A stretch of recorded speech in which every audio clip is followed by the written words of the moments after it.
जंगल सत्याग्रह और संघ। देश स्वाधीनता का अमृत महोत्सव मना रहा है। स्वतंत्रता संग्राम में संघ का योगदान क्या है? इस वीडियो में हम इसका उत्तर ढूंढने और समझने का प्रयास करेंगे।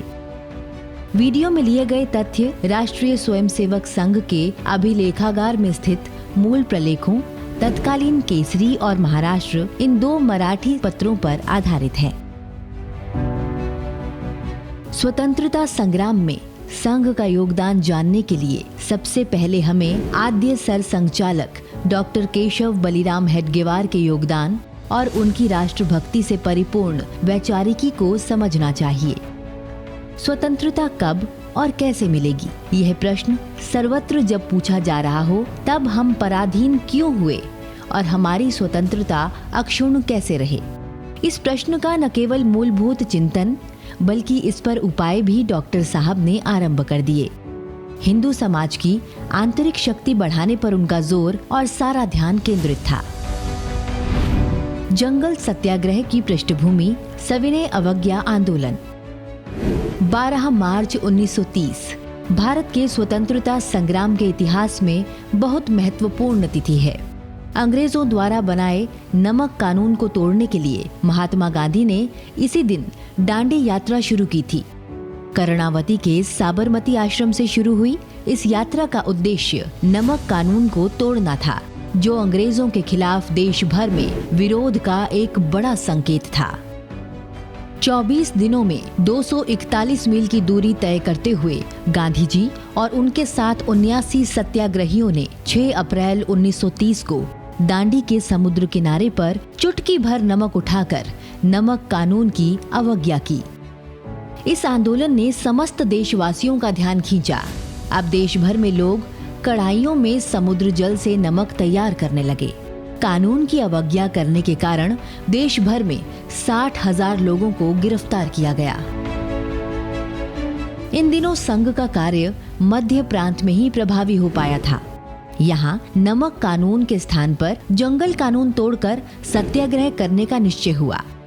डॉक्टर केशव बलिराम हेडगेवार संघ के सरसंघ चालक का दायित्व डॉक्टर लक्ष्मण वासुदेव परांजपे को सौंप स्वयं अन्य स्वयंसेवकों, समाजजनों के साथ सत्याग्रह करने गए। सत्याग्रह हेतु यवतमाल जाते समय पुसद नामक स्थान पर एक जनसभा आयोजित की गई और डॉक्टर हेडगेवार ने फिरंगी हुकूमत से देश को स्वाधीन कराने के लिए प्रेरणादायी भाषण दिया।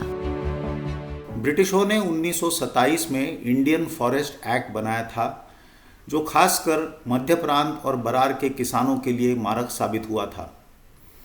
तो बरार और मध्य प्रांत में ऐसा तय हुआ कि जंगल सत्याग्रह किया जाएगा और उसका प्रारंभ केंद्र यवतमाल जिला के पुसद गांव से होगा और वो 10 जुलाई 1930 से इसका प्रारंभ होगा, ये तय हुआ।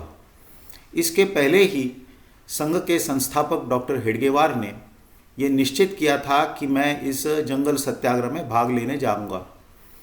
तो 20 जून 1930 को सभी संघ स्वयंसेवकों को लिखे पत्र में उन्होंने ये सूचित किया कि वे जंगल सत्याग्रह में भाग लेने जा रहे हैं और सरसंघ चालक पद का जो दायित्व है उनके स्थान पर डॉक्टर लक्ष्मण वासुदेव परांजपे ये वहन करेंगे। जंगल सत्याग्रह के चलते ही डॉक्टर हेडगेवार को 9 मास का सश्रम कारावास भी हुआ। यह जानना और समझना आवश्यक है कि देश को स्वतंत्रता किसी एक दल, एक परिवार, एक व्यक्ति, एक समुदाय विशेष के प्रयासों से नहीं, बल्कि समूचे देशवासियों के संयुक्त प्रयासों से मिली है। स्वतंत्रता संग्राम की बलिवेदी पर आहुति देने वाले देशभक्तों की कतार बहुत बड़ी रही है। एक विशेष नैरेटिव के तहत एक परिवार और दल विशेष के योगदान की ही चर्चा होती है, जो कि अन्य स्वतंत्रता सेनानियों के साथ अन्याय है। इसलिए स्वाधीनता संग्राम में संघ के योगदान को जन जन तक पहुंचाने में हम सबकी भूमिका होनी चाहिए।